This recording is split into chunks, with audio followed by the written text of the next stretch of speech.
Saúde na Web, um programa do Grupo Hospitalar Estadual.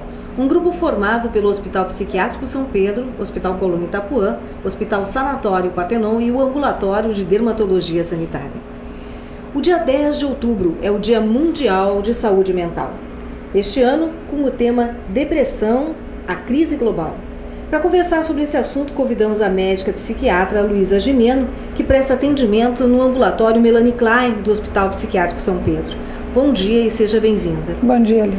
Os dados da Organização Mundial de Saúde apontam que 350 milhões de pessoas são afetadas pela depressão. Doutora Luísa, afinal, o que é a depressão? Pode ser considerado um transtorno mental? Quais seriam esses sintomas?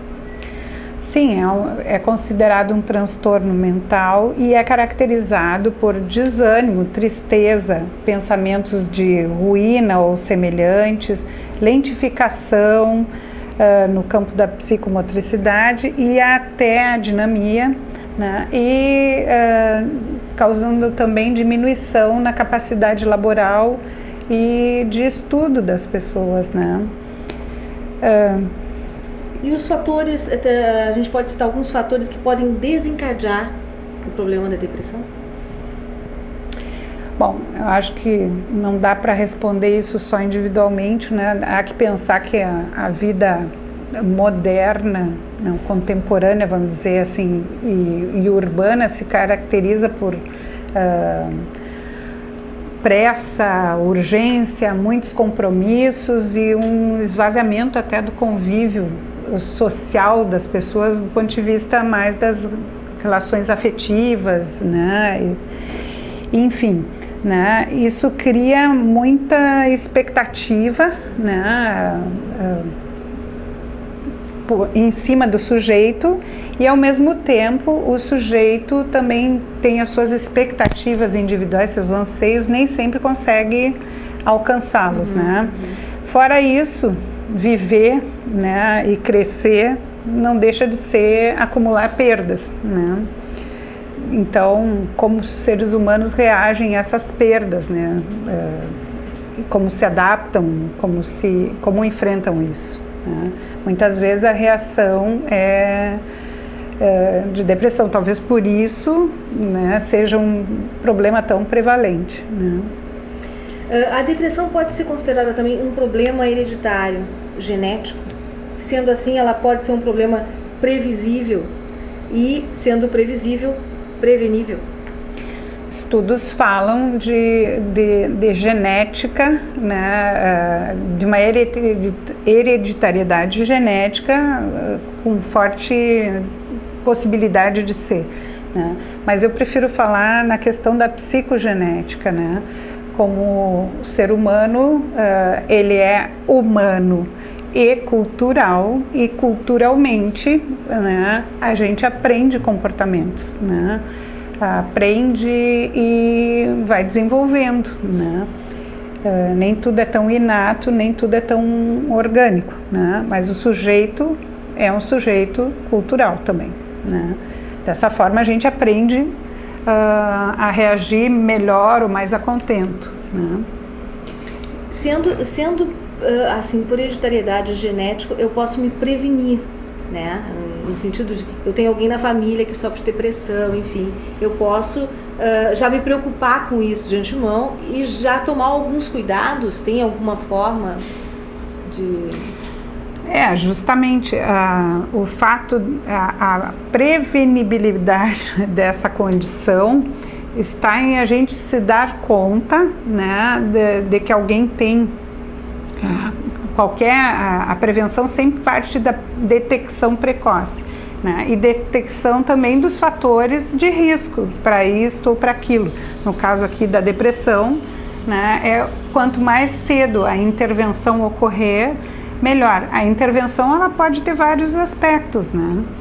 No caso de uma depressão leve, né, talvez não precise, leve a moderada, talvez não precise de medicação, de outras técnicas, mas o fato de grupos de terapia ou individualmente, né, eles contribuem bastante, né? Isso é uma boa forma de de tirar o sujeito do isolamento e daquele mundo sombrio em que ele está, para poder começar a trocar alternativas. No caso da depressão, né, que ela pode ser classificada em leve, grave, quando apresenta o diagnóstico para essa depressão, ela pode ser feita por um não especialista, não sendo psiquiatra ou psicólogo, mas num atendimento que seria primário, básico de saúde? Sim, com certeza. Ela também tem estatuto de uma condição médica, né? No posto de saúde, as pessoas também que trabalham lá, os médicos e outros profissionais, estão acostumados a detectar. Nem sempre, vamos dizer assim, vai ser feito um diagnóstico de acurácia, vai ser diagnosticado mais às vezes um problema, e as primeiras intervenções, até o encaminhamento, se for o caso, para um serviço mais especializado, pode começar, né? Um familiar pode perceber já alguns sintomas, e assim, uma coisa interessante, a própria pessoa pode se perceber num processo de depressão? Uhum. Eu lembro de uma conhecida dizendo que tocava o telefone e o interfone da casa e ela não me atendia. Não tinha vontade de atender, não tinha vontade de falar com ninguém, né? Até que ela começou a se dar conta que tinha muitos recados acumulados na secretária eletrônica. Nessa medida ela disse, mas espera aí, eu estou evitando, né? E de falar com as pessoas e tal, e aí pensou em procurar um auxílio para ver o que estava dando de errado. A outra coisa que é bem comum, as pessoas não têm vontade de tomar banho, não têm vontade de sair do quarto, só ficam às vezes dormindo. Já seria um pouco mais intenso, mas ao mesmo tempo um quarto fechado, né? É uma tendência a uma satisfação mais primitiva, mais regressiva, a do sono e do sonho, né? Então as pessoas ficam ali mais atiradas. Então, se a gente vê um familiar que está se isolando, que faz dias que ninguém fala um adolescente que deu para se trancar muito no quarto e a tendência a ficar na cama, vamos pensar nisso, vamos pensar que ali tem um problema que a pessoa precisa de alguma ajuda, né? Uhum. E bom, a depressão pode dar em qualquer fase da vida, no caso adolescente, criança, idoso? Sim. Tem algumas formas mais típicas de acontecer nas faixas etárias, digamos, né? Uma criança deprimida, ela pode ter, e em geral tem, muito problema de aprendizado, né? Ou não vai para o colégio, mas vai e fica alheio, né? Que pode ser confundido com outro tipo de transtorno, mas muitas vezes pode ser simplesmente a depressão. Está passando por um momento que não se sente assistido por familiares, ou perdeu algum familiar, né? Isso não é raro. Nos adolescentes é muito variado, né? Até uma coisa mais, tanto de ficar isolado quanto ficar saindo em grupo e agitados e tal, né? E nos velhos, depressão em velhos, é um outro capítulo, né? Que a gente pensa, muitas vezes a gente pensa que a velhice já seria uma depressão, né? Uhum. Corriqueiramente, não estou falando como profissional, né? Mas na verdade não, né? A depressão em velhos é um capítulo que deve ser considerado. O ficar velho, né, pressupõe diminuir uma série de coisas, mas não necessariamente os contatos sociais que são mais adequados. Claro, eles vão perdendo, alguns velhos vão perdendo muitos amigos e tal, e vão ficando mais entristecidos, né? Mas ao mesmo tempo reunir-se com os parceiros, ter alguma atividade, né, ter contato com gente. A socialização, que a gente vê também com os adolescentes, os jovens, né? Eles têm a vida mais individualizada, mais reclusa hoje, com o uso do computador, fecha no quarto. É uma coisa Não dá para se dizer que todos que fazem isso estão com depressão, porque isso é uma atitude bem comum hoje no jovem. Mas a gente pode dizer que essa falta de socialização é um fator que pode vir a desenvolver a depressão.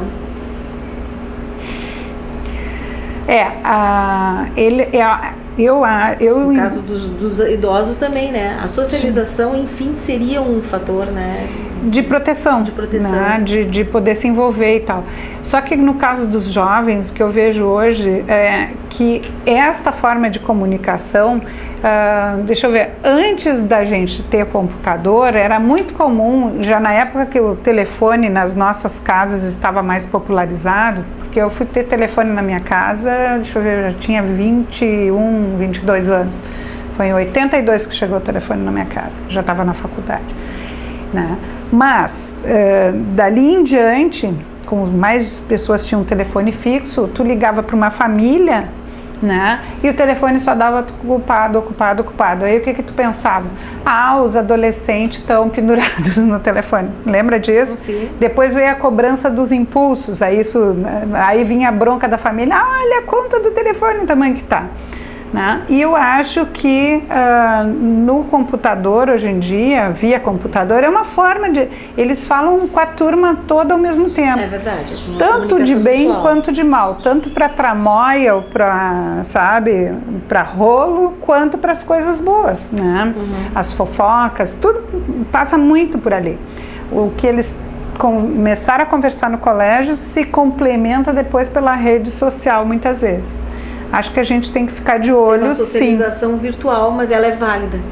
Sim, eu acho que sim, é válida também. Né? Tem todos os riscos que hoje se fala, mas eu acho que é válido e mais ficam em contato. Ao mesmo tempo não estão na rua.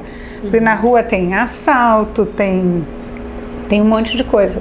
Não que não possa vir por meio do computador o perigo também, mas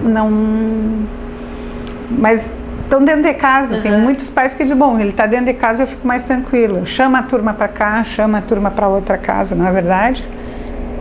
A depressão dos adolescentes jovens, principalmente, pode ter uma relação com o uso de drogas? Sim.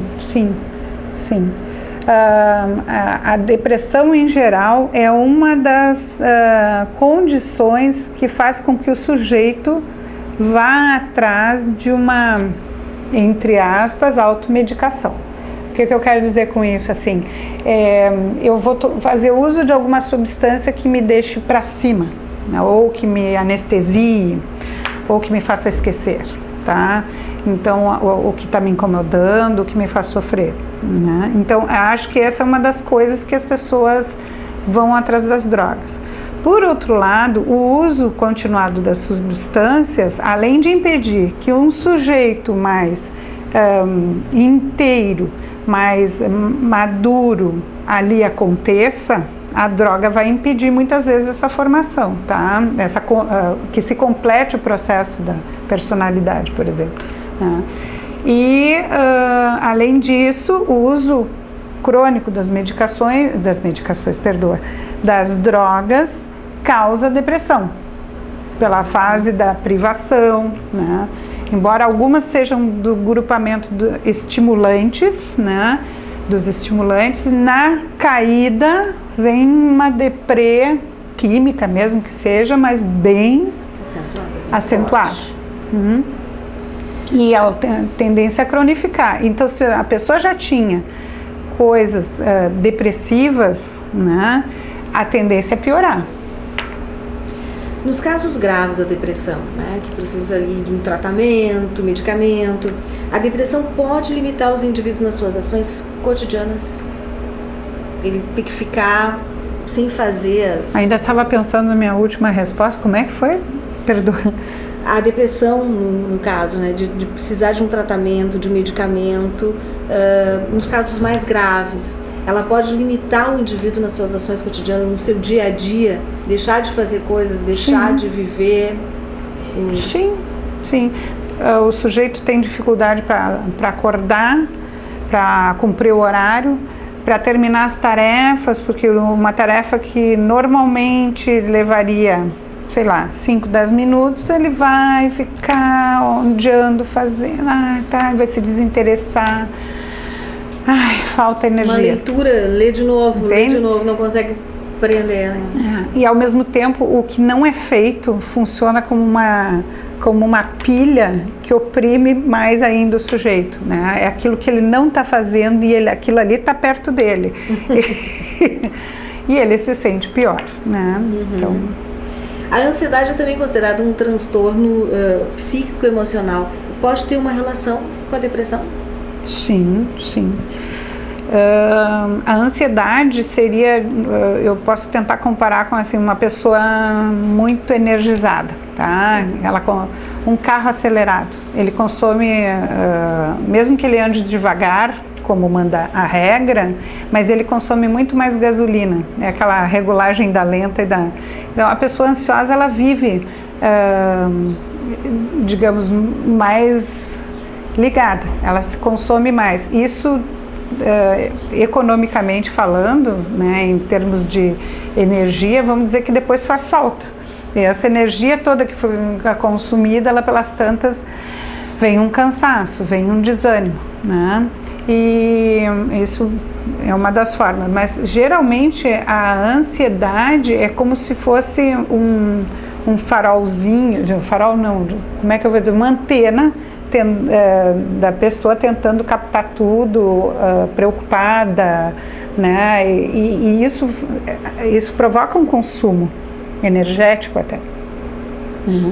E é como se houvesse perigos, né, à vista e tudo mais, né? Bom, isso cronicamente também faz com que eu me isole, né? Porque eu imagino que existam perigos, ou estou sempre com medo de enfrentar esta ou aquela, eu vou evitando as situações que me deixam assim, eu vou me isolando, né? Tem gente que não sai mais de casa, que não vai a um cinema, não vai a uma peça, não visita outras pessoas, né? São várias que as pessoas vão ficando fechadas na casa. É de casa para o trabalho e do trabalho para casa. E tchau, não se faz mais nada. Então, não procura sair da rotina. A rotina traz a segurança. Exatamente. Né? Então, também isso. Então, as relações entre a ansiedade e a depressão são os dois fatores assim que levam as pessoas também a usarem drogas, álcool e drogas, né? Álcool e drogas. Antes eu falei só de drogas, mas é bom corrigir isso, porque o álcool já é um grupamento do depressor do sistema nervoso central, mas justamente o primeiro efeito é deprimir um pouquinho, né, digamos, aquela área da censura e tal, e ao deprimir a censura eu fico mais soltinha, me largo e tudo mais, né? Se eu continuo bebendo para manter o efeito, daqui a pouco eu vou ficar em coma, por exemplo, né? Se eu não tenho experiência, isso é comum nos jovens, né? Acontece comumente nos jovens, não que seja correto, né? E, enfim, é isso, né? A Organização Mundial de Saúde aponta que em alguns países, menos de 10% das pessoas têm acesso ao tratamento ou ao diagnóstico. Tem alguma ideia de como é considerada esses dados aqui no Brasil, no Rio Grande do Sul? Aqui no São Pedro, como é o atendimento? Se faz o diagnóstico muito da depressão? Enfim, assim, tanto como transtorno primário quanto como comorbidade, né? Eu acho que eu estou para te dizer que, sei lá, vou chutar mesmo porque eu não sei te responder precisamente. Né? Me lembro, há 10 anos atrás, a gente fazia uma pesquisa ali na UD, na época eu trabalhava na unidade de desintoxicação, e aí a gente fez uma pesquisa dos CIDs. Bom, todos os primeiros, para estar lá naquela unidade, era de álcool e drogas, tá? E o segundo diagnóstico era de transtorno de humor em geral. Se eu falo em depressão, eu posso falar também no inverso dessa moeda, que seria a parte mais maníaca, né? Digamos, de uma bipolaridade, né? Então, a gente pode dizer que a gente tem transtorno bipolar, né? E tem a depressão unipolar e a depressão bipolar, né? Muitas vezes, quando a gente trata com medicamentos um deprimido, pode aparecer um episódio maníaco ou hipomaníaco, né? E isso a gente tem que ficar atento e antenado, né? Por isso que eu disse que primeiras intervenções é de conversar, de terapia individual, até as técnicas da terapia cognitiva comportamental hoje em dia também, tá? Então nem sempre é só medicação, tá? Mas qual era a pergunta mesmo? Eu me perco. Aqui no São Pedro nós temos da estatística. Tá. E naquela época, naquela pesquisa, a gente levantou que assim, mais de 50%, 55%, isso me lembro, só dos pacientes que internavam. E tinha gente que internava, ficava pouco tempo e saía. Então a gente tinha uma casuística grande. Tinha o Sebride também, lá em São Paulo, que recolhia sempre os relatórios das nossas produções, né? Desde aquela época do Sebride, nos anos 90, eu me acostumei a registrar todos os casos com CID, né? E aí a gente tinha um movimento, né, dos pacientes que entravam e saíam.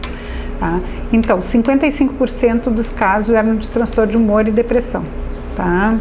Seja unipolar ou bipolar, mas estavam ali diagnosticados. Teria que esperar 1 mês, 2 meses, mas às vezes até na própria história do sujeito a gente já conseguia detectar essas coisas, tá?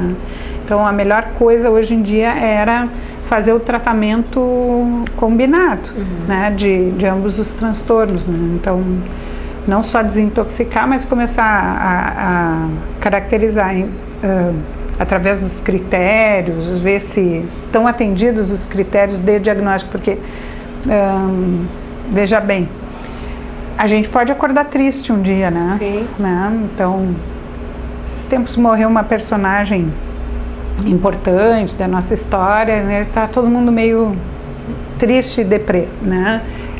Digamos, circunstancialmente, faz parte, né? Mas na medida que essa pessoa não era tão íntima do nosso cotidiano, né? A Hebe Camargo, tu lembra? Sim. A Hebe disse uma coisa bem interessante, me conta uma paciente, que a Hebe sempre tinha muito senso de humor, né? Ela sempre estava tentando levar tudo para cima. E alguém perguntou para ela se ela não estava com medo de morrer. E ela disse que medo de morrer não, porque todo mundo vai morrer um dia, mas me dá uma peninha. Ou seja, é uma pessoa que gosta da vida, né? Que, enfim, essa melhor tradução de tudo isso, né? E ela não perdeu a alegria de viver. Para outras pessoas isso pode ser mais complicado, mais difícil, né? Então, o apoio... Difícil até de lidar com a possibilidade, né, de um dia... Isso. Cada ser humano é único, né? Então... É verdade, verdade. Nós agradecemos, então, a participação e os esclarecimentos da médica psiquiatra Luísa Gimeno sobre depressão, mas se você tem alguma dúvida, quer fazer alguma ponderação, uma sugestão, deixe seu comentário no www.grupohospitalarestadual.blogspot.com.br. Tchau e até a próxima com Saúde na Web.